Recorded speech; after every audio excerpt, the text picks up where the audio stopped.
눈에 보여지는 것들이 다가 아니고 영혼의 실상이 오늘도 살아서 함께 역사함을, 함께 움직임을 또 믿음의 눈으로 볼 수 있게 하여 주심을 감사를 드립니다.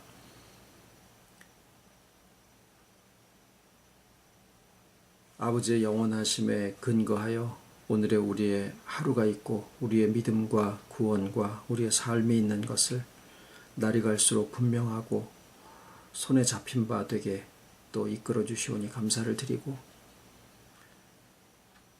저희들이 하루에 살아가는 날들이 그저 스쳐 지나가고 점점 나이가 먹어 쇠해져 가는 것만으로 생각할 수밖에 없지만, 그 가운데 참 아버지 안에 감추어진 생명의 실상을 우리의 손에 가지고 또 살아갈 수 있고 또 없어지지 않는 것을 알게 하여 주심을 감사를 드립니다. 말씀을 나누고자 할 때에 아버지의 지혜로 충족하게 하여 주시옵시고, 점점 더 아버지 안에서 충만한 세계로 또 이끌어져 가기를 간절히 바라와 모든 말씀을 예수님의 이름으로 기도드립니다. 아멘.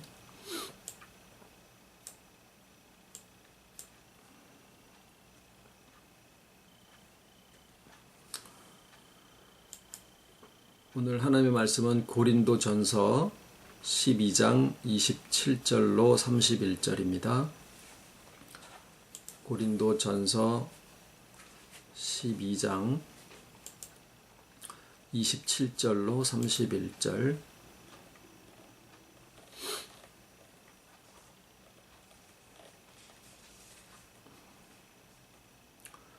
너희는 그리스도의 몸이요 지체의 각 부분이라. 하나님이 교회 중에 몇을 세우셨으니 첫째는 사도요, 둘째는 선지자요, 셋째는 교사요, 그 다음은 능력이요, 그 다음은 병 고치는 은사와 서로 돕는 것과 다스리는 것과 각종 방언을 하는 것이라. 다 사도겠느냐, 다 선지자겠느냐, 다 교사겠느냐,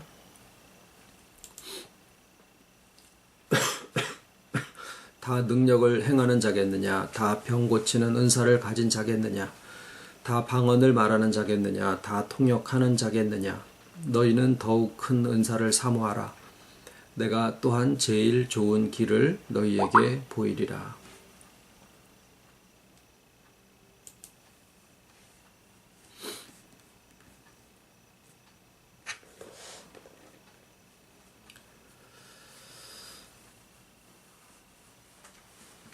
제일 좋은 길은 사랑이죠. 사랑이라고 고린도전서 13장에 말씀을 하고 있습니다. 순서대로 본다 그러면 먼저는 사도요, 그 다음에 선지자요, 교사요, 이런 순서로 나가는 걸 보면 아마도 사도직이 가장 중요하고 소중한 직이 아닌가라는 생각을 하게 하는데, 바로 이어서 제일 좋은 길은 사랑의 길이다 라고 말씀을 하고 계시는 거죠.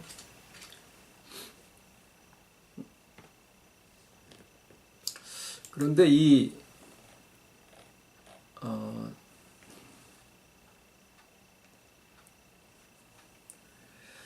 사도 바울이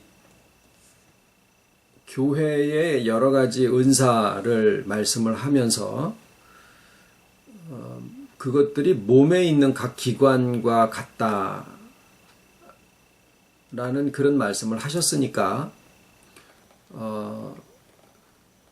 몸에서도 심장도 있고 두뇌도 있고 또는 허파나 여러 가지 것들이 다 중요한데, 그럼 몸에서도 가장 제일 좋은 것이 무엇일까라고 생각을 해보면, 아까 사도직이 가장 좋은 것이 아닌가라는 생각을 하다가 하나의 반전처럼 사랑이 가장 귀한 은사다라고 말씀을 하셨듯이, 몸에도 심장도 귀하고 두뇌도 귀하고 모든 기관들이 다 나름의 귀한 기능과 역할을 하고 있지만 가장 귀한 것은 역시 사랑이다라고 답을 할 수 있지 않는가라는 거죠. 성경이 사용하는 표현 방법들이 있어요. 그 중에서 어떤 중요한 내용을 강조할 때 반복이라는 방법을 사용을 하는 경우들이 종종 나타납니다. 예를 들어서 만왕의 왕, 만주의 주, 아담이 이는 내 뼈 중에 뼈요 살 중에 살이로라. 또 예수님이 즐겨하신 특히 요한복음에 보면 진실로 진실로라는 말씀을 많이 쓰시고요. 요한계시록에 나오는 14만 4천이라는 숫자도 12 곱하기 12 곱하기 1000인데 그 12를 그저 구약의 12, 신약의 12이라고 보기보다는 충만이라는 그 내용을 나타낼 때 12이라는 숫자가 사용이 되는데 충만을 2번 강조하고 있다라고 하는 그런 내용으로도 볼 수 있어서 우리 믿음의 결국은 영혼의 구원인데 그 영혼의 구원을 풀어 설명하면 그리스도의 장성한 분량에 충만한 데까지 이르게 하려 하심이니라 라고 되어 있는 내용이에요. 그런데 그 내용도 그리스도의 장성한 분량이라고 하면 장성했고 그러면은 이미 그 충만해져 있다라는 뜻인데 그 그리스도의 장성한 분량의 충만한 데까지 또 잘한다라고 하니까 그 안에도 내용적으로는 충만이 2번 반복되어지고 있다라는 것을 우리가 발견할 수가 있어요. 자, 이처럼 제일 좋은 길을 말씀을 하실 때 위에서 여러 가지 예를 든 것처럼 어떤 것들이 다 좋은데 그 중에서도 가장 좋다라는 의미로 반복하고 있는 그런 같은 맥락으로 이것을 이해할 수가 있습니다. 그렇다고 해서 사랑은 참 좋은 것이요. 그래서 서로 사랑하고 살으라는 얘기인가 보다. 그리고 이것을 내가 이해한 것처럼 생각하고 그 이상을 생각하지 못한다라고 하면 참으로 겉만 보고 그 실상을 알지 못하는 어리석음이 아닐 수가 없습니다.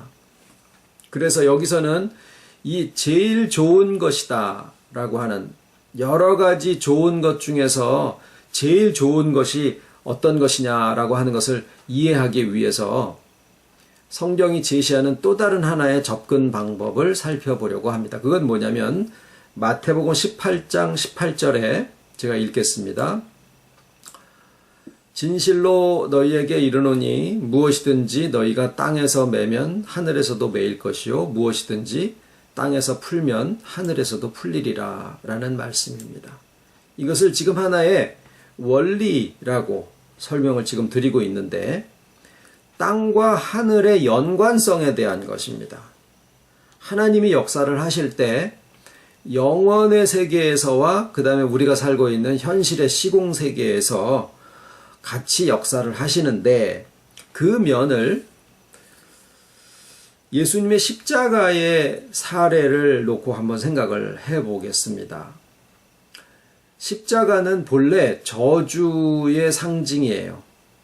신명기에 나와 있는 말씀처럼 나무에 달린 자는 하나님께 저주를 받았다라고 하셨기 때문에 이스라엘의 그 바리새인들, 서기관들, 대제사장들 이런 사람들이 예수님이 자기가 하나님의 아들이라고 그러는데 그것을 눈뜨고 봐줄 수가 없는 거예요. 이 사람들의 신앙으로는.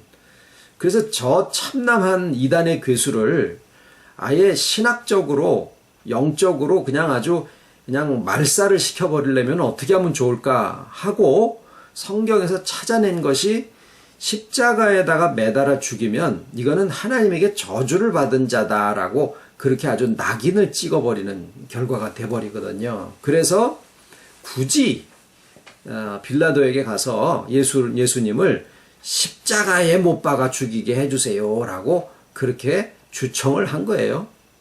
그래서 예수님은 십자가에 달리심으로써 그 달려있는 형상이 하나님으로부터 저주를 받았다라고 하는 그러한 하나의 낙인으로 그 표현이 된 거거든요. 그런데 그것은 하나의 사회적인 현상 속에서 종교 지도자와의 어떤 갈등이나 이런 걸로 해서 예수님을 신학적으로 매장을 해버리자라는 의미로 십자가의 형틀에다가 못을 봐서 죽여버리게 된 건데, 그거랑 별도로 영원의 세계에서는 예수님이 하나님에게 지음을 받았지만은 영들이 하나님의 형상대로 지어진 존재들이기 때문에 자유권은 가지고 있어야 되는데 그 자유권을 행사할 때 하나님으로부터 떠나가 버리게 되는 결과가 생겨요. 그러면은 죽게 되고 다시 스스로 살아날 수가 없는 그런 상태가 돼서 하나님의 지음받은 영들의 최종 결국이 다 죽어서 하나님에게서 떨어졌더라라는 거예요. 그러면은 하나님에게서 분리가 된 곳은 하나님의 축복과 하나님의 지키심과 보호하심에서부터 이게 벗어난 거기 때문에 거기는 하나님의 저주가 있는 곳인데 거기를 지옥이다라고 하죠. 그래서 영들을 구원하시기 위해서는 예수님이 그 지옥이라고 하는 곳을 가셔야 되는데, 그 지옥에 가신다라고 하는 것은 예수님이 하나님의 아들이실지라도 하나님으로부터 버림받는 자리를 가는 거다라는 거예요.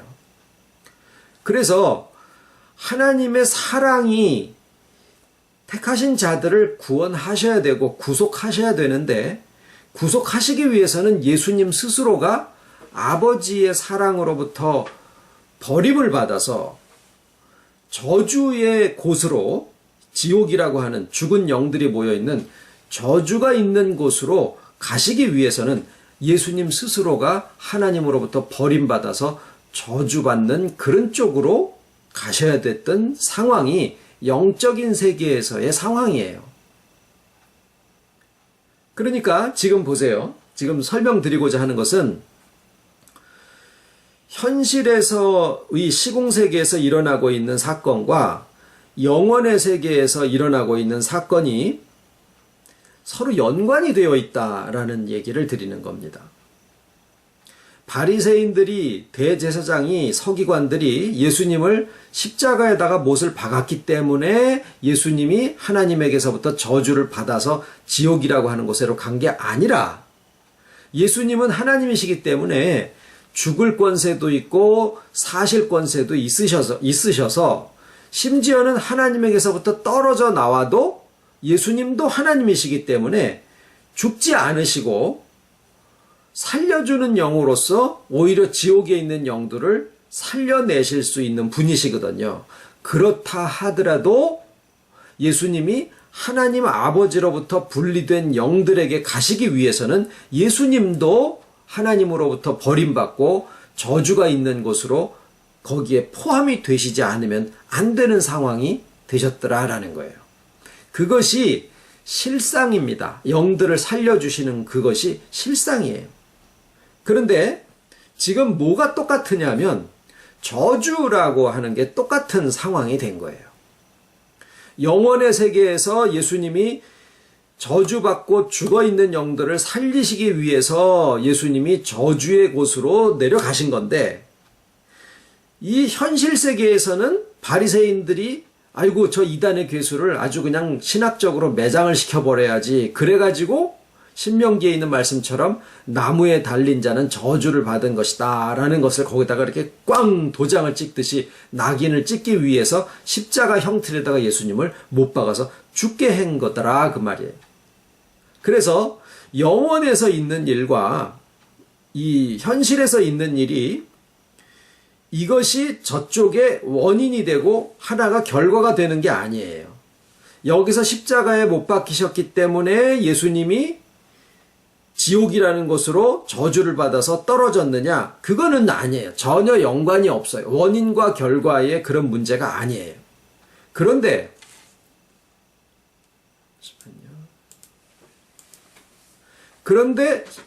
현실 시공세계에서의 사건과 영원에서 있는 사건이 서로 연관되어 있더라라는 거예요. 어떤 것이 먼저냐? 이것은 구분할 수가 없어요. 영원의 세계라고 하는 것은 시공을 초월해 있는 세계이기 때문에 이 현실에서 있는 사건과 비교해 볼 때 어떤 것이 먼저냐, 나중이냐, 미래냐, 과거냐, 현재냐라는 것을 구별할 수 있는 비교의 대상이 아닙니다. 심지어는 원인과 결과도 아니에요. 단지 연관이 되어 있다라는 거예요. 자, 이러한 사건은 예수님의 부활에도 그대로 적용이 됩니다. 예수님이 하나님에게서부터 분리되어서 하나님에게 떨어져서 죽은 영들을 살리시기 위해서 지옥이라고 하는 곳에 거길 내려가시죠. 내려가시는 사건은 하나님으로도 버림받아서 저주에 속한 것으로 들어가게 되시는 건데 그 연관성을 우리에게 복음으로 표현을 해 주시기 위해서 십자가에서 마지막으로 돌아가시기 직전에 하신 말씀이 엘리 엘리 라마 사박다니 나의 하나님 어찌하여 나를 버리시나이까. 우리가 알고 있는 바로는 예수님이 우리 죄를 대속하시기 위해서 돌아가시는 거니까 하나님으로서 하나님의 사랑을 우리에게 표현을 하시는 상황이시라 하나님에게서부터 내가 버림받았다라고 하는 그 울부짖음을 그 부르짖음을 마지막으로 남기셨다라고 하는 것을 참으로 이해하기 어려운 내용이거든요. 그런데 그 실제 내용이 바로 이 영원의 세계에서 일어나는 사건과 현실 세계에서 일어나는 사건이 서로 연관되어 있다라고 하는 것을 우리에게 알려주시는 내용이에요. 비슷한 내용을 부활에도 같이 적용을 해서 말씀을 하고 계시는데 예수님이 지옥이라고 하는 것에 내려가심으로써 그 내려가서 거기에서 있는 자들과 같은 상태가 되신 거예요. 만약에 내려가셨기 때문에 그들이 다 살아났다 이렇게 돼버리면 택하지 않은 자들도 다 살아나야 되거든요. 그러니까 내려가신 사건 하나고 그 다음에 그들 중에서 베드로전서 3장에 보면은 옥에 갇힌 영들에게 복음을 전파하시니라 라고 하셨어요. 그러니까 복음을 전파하셨다라는 것은 듣는 이도 있고 듣지 못하는 이도 있다라는 거예요. 택하심이 있고 택하심에 있지 않은 자들이 따로 이렇게 구분이 되어 있다라는 뜻이죠. 그런데 택하신 자들이 그 복음을 듣고 주와 하나 되어질 때 그들이 어떻게 돼요? 살아납니다. 그들이 소생하게 돼요. 그러면은 그 소생한 곳이 지옥이었었다가 소생하게 되면은 그때서부터는 어떻게 됩니까? 거기가 더 이상 지옥이 아닌 상태가 될 수 있겠죠. 왜냐하면 장소가 따로 구분이 되어 있는 곳이 아니니까. 그래도 의미적으로 그것을 구분해 본다 그러면 예수님이 지옥이라고 하는 곳에 내려가심, 저주에 속해서 하나님으로부터 버림받아서 지옥이라고 하는 곳에 내려가심 하나, 그 다음에 두 번째, 그 중에 택하신 자들과 하나 되심으로써 그들이 살아나는 거예요. 그 다음에 그래도 역시 여전히 거기가 지옥 상태에 있다가 그 다음에 3번 예수님이 다시 하나님으로서 다시 회복되시는 그때 이 연합한 자들을 자 이제 내가 가니까 너네들은 나를 쫓아와 이게 아니라 그들과 이제 아예 하나가 되어지셨기 때문에 지금 우리들 영을 얘기를 하는 거예요. 하나가 되셨기 때문에 주님이 하나님으로 다시 복귀하실 때 이 자들도 살아난 영들도 하나님 안으로 그대로 다시 복귀되어져서 하나님 안에 있는 존재들로 다시 회복을 해 주시게 된 사건이 바로 부활의 사건이에요. 이게 영원의 세계에서 일어난 일입니다. 그런데 그 사건이 현실 세계에서는 어떻게 되어졌느냐면은 예수님이 무덤에서부터 부활하심으로써 그 다음에 거기에서 함께 부활하는 자들이 어떤 자들이냐면 예수님의 부활이 이제 여기서부터는 이제 조금 좀 잘 들으셔야 돼요. 예수님의 부활이 역사적인 사건이지만 그 사건이 역사적인 사건만이 아닌 것은 예수님의 부활이 시대마다 개별의 인격마다 하나님의 택하신 자녀들의 인격 속에서 부활하시는 것이 그게 예수님의 부활의 실상이에요. 현실 세계 속에서. 왜냐하면 영원의 세계 속에서는 예수님이 1번 지옥에 가셨다. 2번 택하신 자들과 연합하셨다. 3번 하나님 안으로 복귀하셨다. 이거거든요. 그런데 이것이 현실 세계 속에서는 예수님의 부활이 단 한 차례 2000년 전에 있으신 것처럼 우리가 기록이 되어져서 알고 있지만 실제 그 부활에 같이 살아난 사람들의 그 입장이 시대별로 다 다르잖아요. 저희는 2000년도를 살고 있고 2000년대를 살고 있고 베드로나 야고보나 이런 사람들은 서기 70년, 80년 이 시대를 살고 있던 분들이니까 그 시대를 살고 있던 분들은 그 시대에 주와 연합해서 주와 하나 된 인격으로 일어나는 거예요. 다시 말하면은 주님의 부활이 그들의 인격 속에서 일어난 거다라는 거죠. 오늘을 살아가고 있는 우리들은 주님의 부활이 우리의 인격 속에서 일어나는 거예요. 어디에서냐 하면 좀 더 자세하게 얘기를 하면 우리 속에 살아난 영이 주와 더불어서 하나 돼가지고 살아난 영이 우리의 영혼의 형태로 우리의 인격이 회복되기 시작하는 그 시점이 주님이 내 안에서 부활하는 시점이 되는 거예요.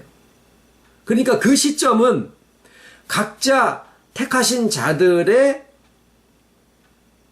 시대와 그 개인의 믿음의 시점에 따라서 다 다른 거죠. 그래서 예수님의 부활의 현실적인 사건은 시대별로 그 사람이 처한 그 상황별로 개인마다 다 부활의 사건이 일어나는 시점이 다르다라고 하는 거죠. 그래서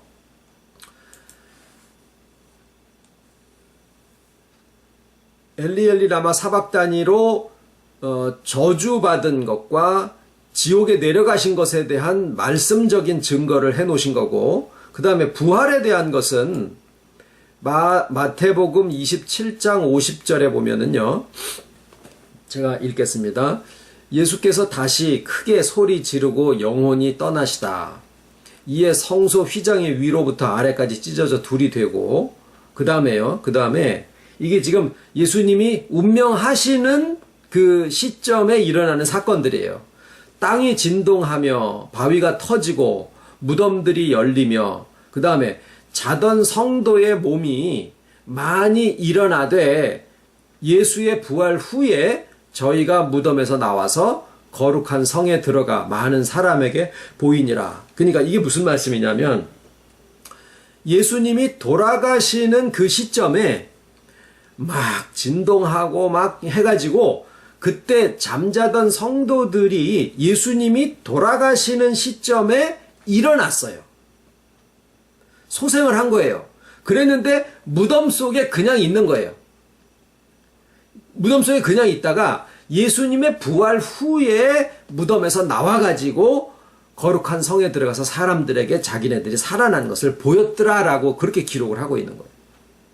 요 현실적인 사건이 가리키고 있는 바가 뭐냐면 연관성 속에서 영원의 세계 속에서 예수께서 지옥에 내려가시고 그 중에 택하신 자들, 그러니까 모든 죽은 자들이 다 무덤에서 일어나는 게 아니라 잠자던 성도들의 몸 중에서 증거로 삼기 위해서 그들 중에서 많이 일어난 거예요. 실상은 영원의 세계 속에 지옥 속에서 예수께서 내려가셔가지고 그들과 하나 되실 때 그들이 주와 더불어서 소생한 바가 됐다가 그 다음에 예수께서 부활, 즉 다시 말하면 하나님으로 복귀하실 때 그들의 영이 하나님 안에 원래 창조함을 받은 것처럼 하나님 안에 속한 영들로 다시 회복된 길이 열린 것처럼 그것을 증거로 표현하기 위해서 예수님이 죽으실 때 잠자던 성도들의 몸이 많이 일어나서 어디에요? 무덤 속에 머물러 있다가 돌문으로 되어 있으니까 무덤 속에 머물러 있다가 그 다음에 예수의 부활 이후에 그들이 거기 무덤에서 나온 거예요. 그러니까 그 상황을 한번 생각해 보면 이렇게 무덤들이 막 돌로 이렇게 막아놨으니까 그 속에서 몇십 년 전에 돌아가신 성도들이 살아나가지고 있다가 예수님이 부활하신 다음에 주일날 이후에 그 속에서 소리를 질렀겠죠. 아무개요! 여기 사람 살았어요! 그러니까 바깥에서 사람들이 있다가 무덤에서 소리가 나니까 딩겁을 해가지고 막 그런 일들이 있었을 거라는 거예요. 그게 현실 속에서 영원에서 일어나는 일들을 현실의 사건으로다가 연관을 지어가지고 하나의 증거로 나타내 준 것이고 현실 세계 속에서 실상으로 일어나는 것은 각자의 시대에 택하신 자들의 심령 속에서 주께서 소생한 영들과 하나가 되셔가지고 그들의 영혼의 형태로서 회복되기 시작하는 것. 그게 바로 주님의 개별적인 부활이에요. 그래서 주님의 부활 사건은 역사적으로 한번 증거로 보여주신 것이고 그때 예수님과 더불어서 우리 사람들이 다 같이 부활할 것이다라고 하는 것을 그때 잠자던 성도들의 몸으로서 보여준 것이다라고 말이에요. 그러니까 예수님의 부활이 비단 앞으로 죽은 자들이 예수님의 재림 때 가가지고 그때 부활할 것을 우리가 하나의 증거로 가지고 있다. 이게 아니다라는 거예요. 그것만으로 예수님의 부활의 증거를 지금까지 교회에서 가르쳤는데 예수님의 부활 사건의 증거는 예수님으로만 하신 게 아니라 잠자던 성도들이 그때 무덤에서 일어나서 예수님 부활 후에 무덤에서 나와가지고 거룩한 성에 들어가서 사람들에게 자기네들이 살아나는 것을 다 증거를 했거든요.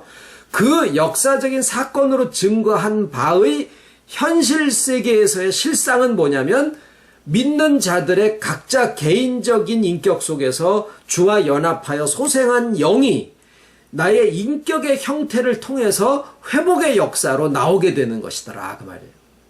즉 주님의 부활의 실제적인 현실의 의미는 나 개인의 회복이에요. 나의 인격의 회복이에요. 나의 인격의 구속 그리고 충만에 이르게 하는 그 역사. 이것이 주님의 부활의 실상이다라는 거죠. 자, 그래서 지금 저주라고 하는 면에서의 예를 든 것과 예수님의 부활이라고 하는 면에서 예를 든 이 두 사례를 비추어 볼 때 여기서 알 수 있는 바는 뭐냐면 하나님의 섭리는 영원의 세계에서와 현실 세계 속에서 연관지어져서 이렇게 움직이고 있더라라는 거예요.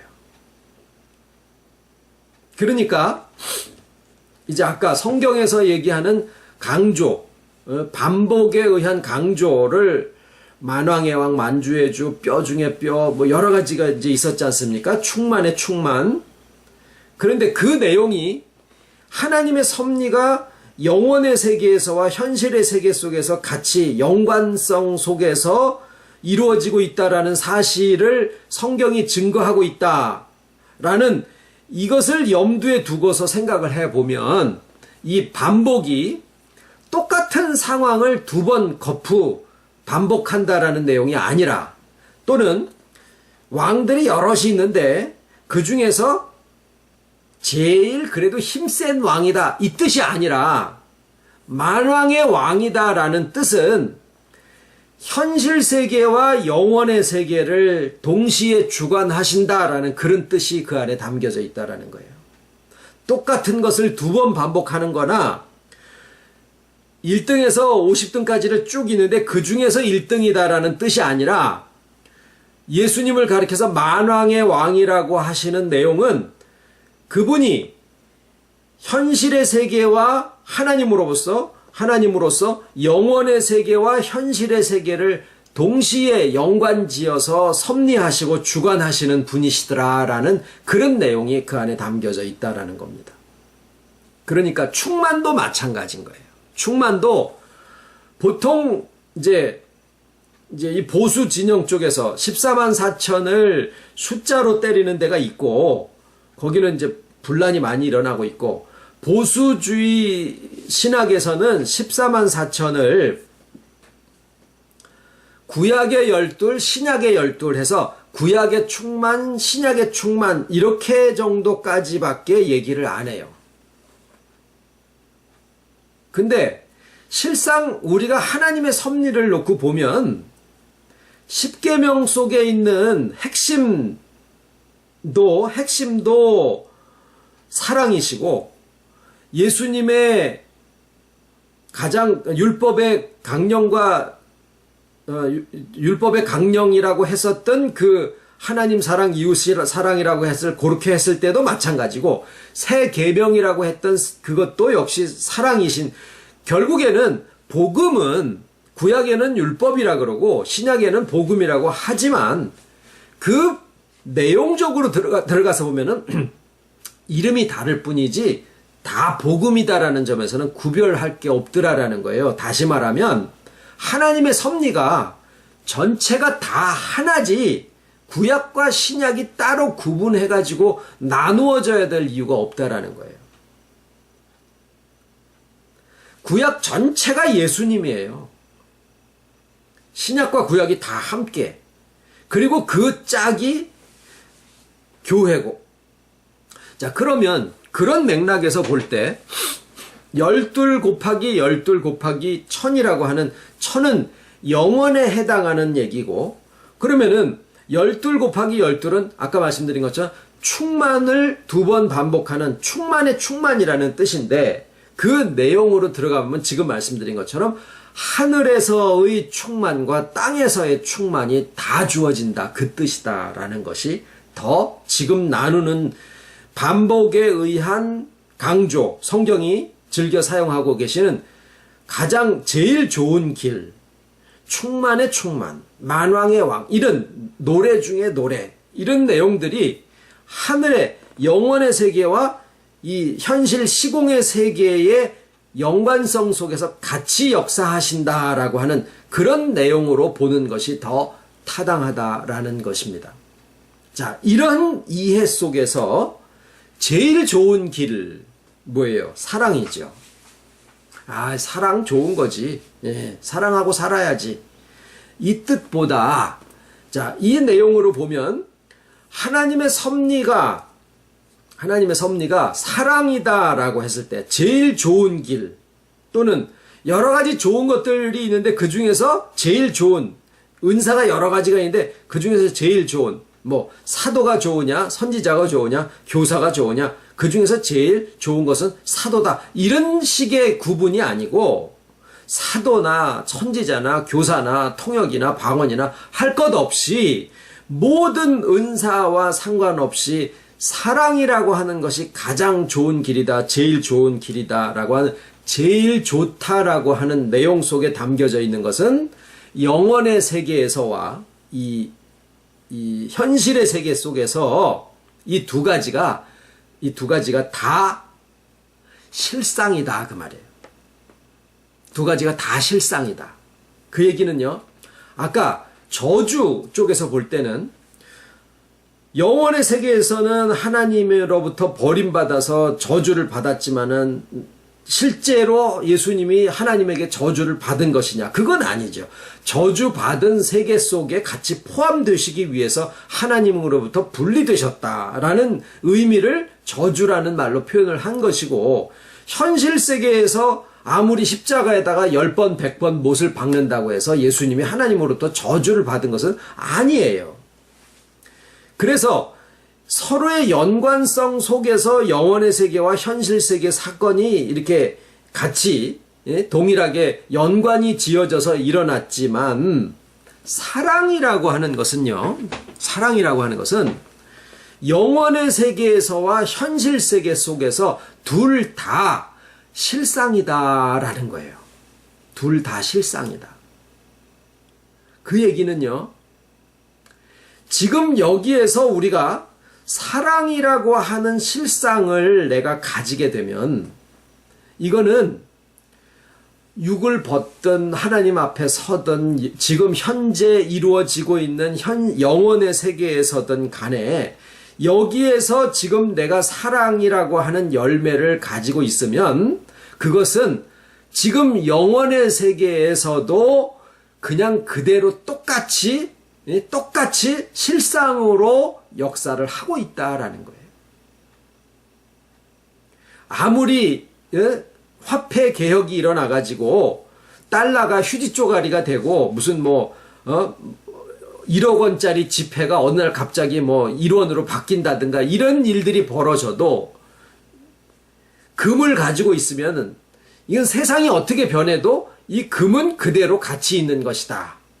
만약 이러면은 내가 지금 돈을 벌어서 금을 하나 가지고 있어요. 그러면은 전쟁이 나든 다른 나라에 가든 그 금은 여전히 가치가 있는 것처럼, 내가 지금 여기서 가지고 있는 것 중에 은사도 있고, 어떤 사람은 선지자적인 그러한 사역을 하는 사람도 있고, 어떤 사람은 교사로서 가르치는 사람도 있고, 봉사도 하고 통역도 하고 방언도 하고 여러 가지 것을 할 수가 있겠지만, 그러한 것들이 영혼의 세계에서도 그대로 여기 목사가 거기 가서도 목사, 오히려 거기 가서는 홍포 입은 부자처럼 음부 가운데서 고민하고 있을는지도 모르는 일이에요. 아이고, 저 나사로 나한테서 밥 벌어먹고 살던 사람 중에 하나요. 그 사람이 아브라함 품에 안겨 있는 것을 보고 땅을 치고 통곡하고 그러는 일이 있을 수도 있더라 그 말이에요. 여기서 선지자 노릇을 하고 능력을 행하고 별 하나님의 주님의 이름으로 권능을 행한 사람이라고 하더라도, 현실이 바뀌어가지고 영혼의 세계 속에서 주님이 나는 네 일한 거 전혀 알 수가 없어 라고 얘기할 수도 있더라라는 거죠.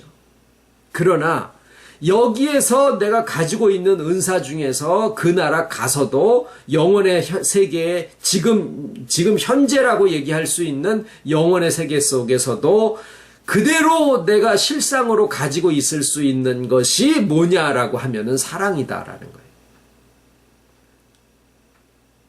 사랑은 하나님이 사랑이시고 예수 그리스도의 임재하심과 그 모든 사역이 다 사랑이시고, 나의 오늘이라고 하는 하루를 살아있게 만드는 의미가 되기도 하고, 또 살아서 움직이게 만드는 힘의 원천이기도 하고요. 그래서 너무나 중요한 것인데도 불구하고 우리가 은사를 받아서 사역을 하거나 이런 것에는 굉장히 관심을 두고 열심을 내고 그것을 위해서 간구를 하고 생각을 하기도 하지만, 정작 이 사랑이라고 하는 것에 대해서는 우리가 그렇게 중요한 것임에 비해서는 생각을 많이 안 하고 있다라는 것이 우리의 실상이다라는 거예요. 많은 시간을 저 사람을 내 말 듣게 해서 내 소유로 삼아서 내가 지배해야 되겠다. 내가 원하는 대로 저 사람을 이렇게 움직여야겠다. 조정을 해야 되겠다. 왜 너는 내 말을 안 들어? 여기에 관심이 많지, 사랑이라고 하는 것에 대해서는 그다지 그만큼 관심을 두거나 거기에 집중해서 생각하거나 그것을 위해서 애를 쓰거나 하는 것을 저 스스로나 우리들에게서 잘 못 보겠더라라는 거예요. 그 중요하고 또 실상이다라고 하는 점에 비해서는.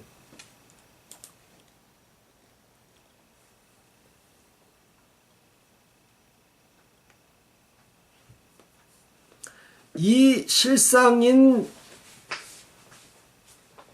사랑을 지난 수요일 날 하나님 사랑과 이웃 사랑으로 예수님이 율법과 선지자의 대강령이다라고 말씀을 하셨죠.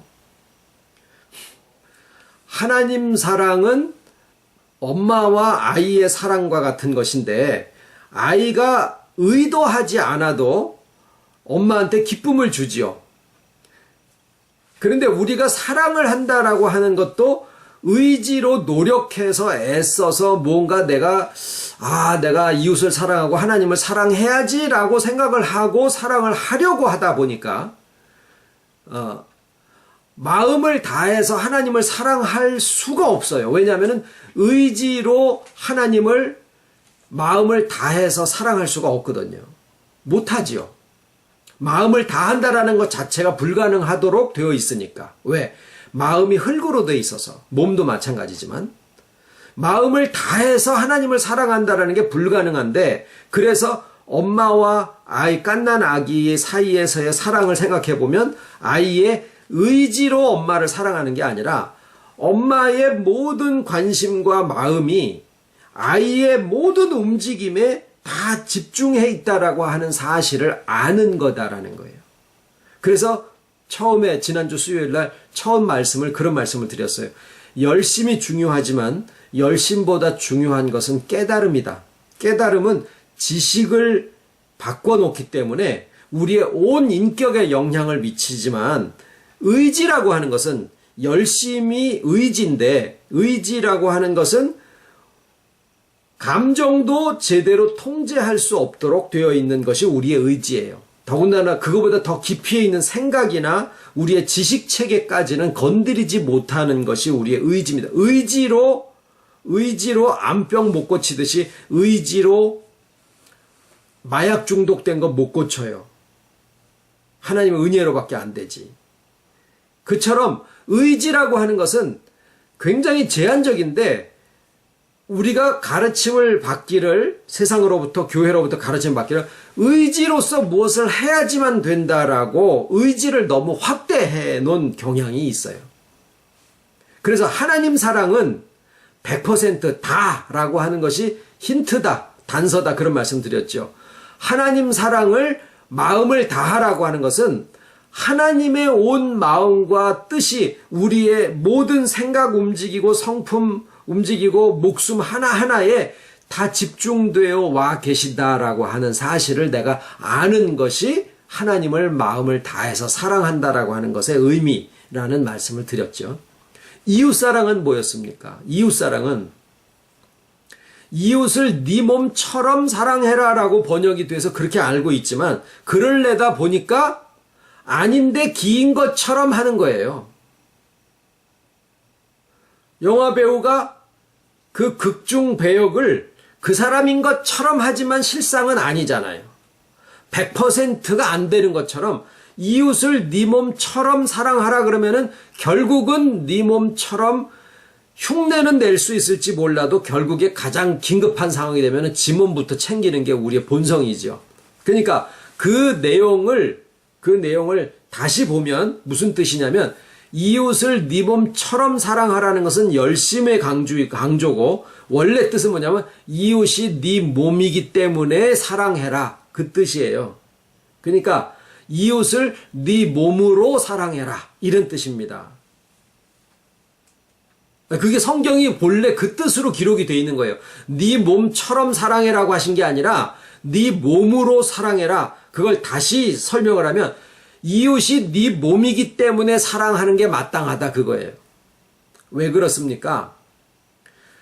택하신 자녀들은 그리스도의 몸된 교회의 지체이기 때문에 그래요.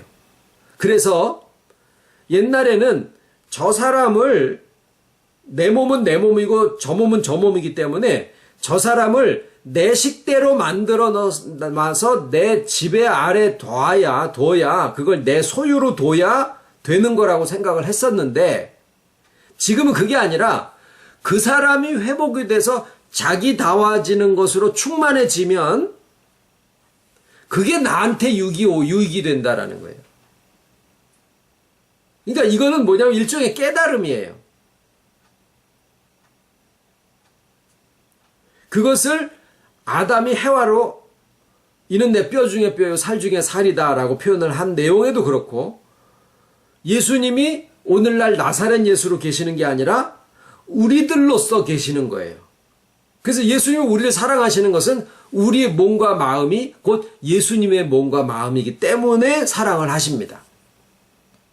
마찬가지로 우리도 이웃을 사랑하는 것은 이웃이 내 몸이기 때문에 사랑한다라는 그 깨달음이 그 안에 담겨져 있는 거예요. 그래서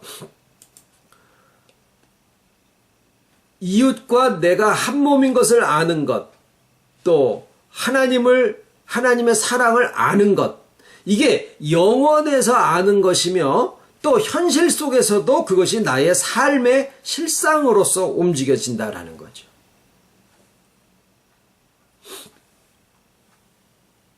그래서 하나님이 세상을 창조하시고 사람들을 만드실 때 각자 자기답게 만드신 거거든요. 토끼는 토끼답게, 사과는 사과대로 맛있고, 배는 배대로 맛있게, 나는 나대로 나답고, 저 사람은 저 사람대로 저 사람다운데, 그것이 주 안에서 모두가 다 하나가 되게 하신 그것이 하나님의 창조의 원리인데, 그게 뭐와 같으냐면 삼위일체께서 하나가 되신 거예요. 그러니까 삼위일체라고 하는 그 내용 안에는 조화도 있지만 근본이 뭐예요? 사랑이신 거예요. 그래서 주 안에서 각자 자신들이 가장 존귀하게 존중을 받으면서 또 전체가 다 하나가 되어지는, 즉 우리가 이웃과 이웃 사이에 사랑하는 그것은 곧 삼위일체적인 그러한 조화고 삼위일체적인 사랑이시더라라는 거예요. 그래서 제일 좋은 교회는 사랑 그 자체입니다. 기도하겠습니다. 사랑이 가장 제일 좋은 길입니다.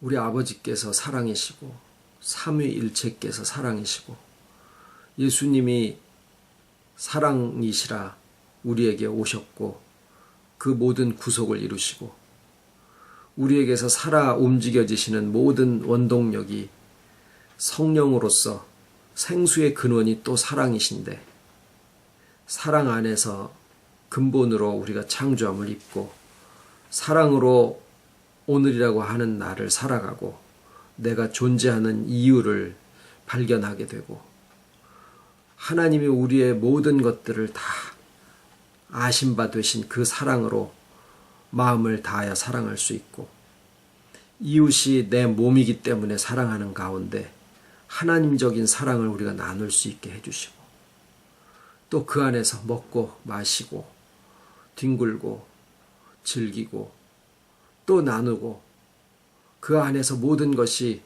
영혼과 현실이 서로 다르지 아니한 놀라운 사실들을 우리가 깨닫습니다. 이 모든 것이 또한 하나님의 사랑인 것을 감사를 드리고, 그 가운데서 우리의 자녀들을 교육하게 하시고 그 가운데서 우리의 직장 생활을 하게 하시고 그 가운데서 먹고 마시고 자고 숨쉬고 살아갈 수 있도록 오늘도 이끌어 주시옵기를 바라옵고, 아버지께서 귀하게 축복으로 주신 우리의 사랑하는 자녀들, 정말 세상에 어둠이 있는 세상 속에 살아가지만 어둠 속에서도 빛이, 창조된 빛이 감추어져 있다라고 하는 사실을 저들 믿음 속에 굳건히 가질 수 있도록 부모님들에게 영육간의 명철과 지혜로 강건함으로 채워주시옵기를 바라옵고, 살아가는 동안에 모든 순적함으로 또한 채워주시옵기를 기도를 드립니다. 저희들 말씀 나눈 그 하나하나가 정말 주 안에 모든 것들이 다 회복되고 모든 것들이 다 충만한 그리스도의 장성한 분량에 충만한 데까지 이르게 하시는 역사 가운데 있음을 감사를 드리고 모든 말씀을 예수님의 이름으로 기도드립니다. 아멘.